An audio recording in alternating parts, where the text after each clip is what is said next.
November 29th, 2021, I was on my way to work and I was T-boned on my left side. I was hit by a distracted driver. Ended up with a shattered shoulder, a shattered hip, multiple fractures to my knee, pelvis, and pubic bone, a C3 vertebrae fracture, a blood clot in my carotid artery, a dissection of the artery, concussion, and severe drop foot. So since then, I ended up initially being hospitalized for about 3 months, bedridden for 6.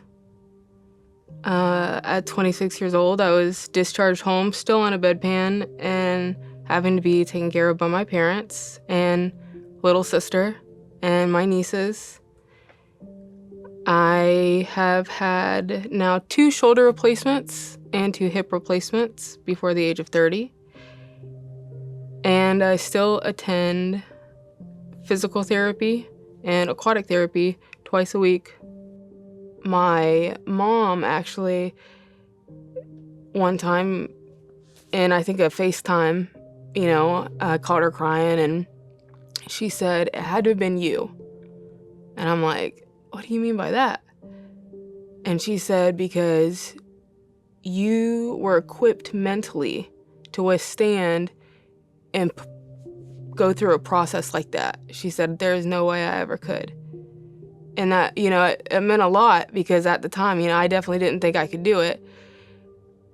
But now, coming out of all of it, and there are people that can't. And because it's hard, it is not easy. And I think a lot of times people now, they just think, "Oh, she was in an accident and she's okay now." And I think part of me is still on the side of the road, and I know that how strong that I am mentally, but other people aren't like that. And it makes it, I think, even worse in that case, because it's not easy as it is.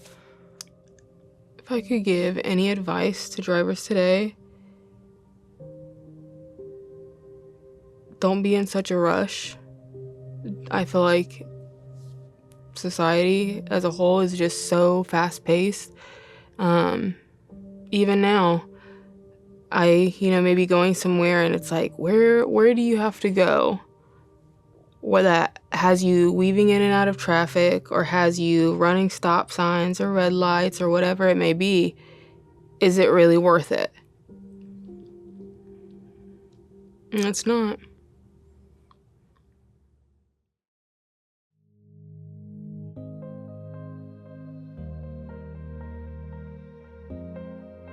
We want to thank Lindsee for sharing her story with us.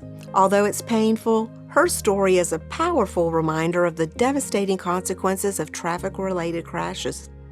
That's why Marion County, in partnership with the Ocala-Marion County Transportation Organization, or TPO, has created the Safety Matters Initiative to not only share stories like Lindsee's, but to remind our community of roadway safety.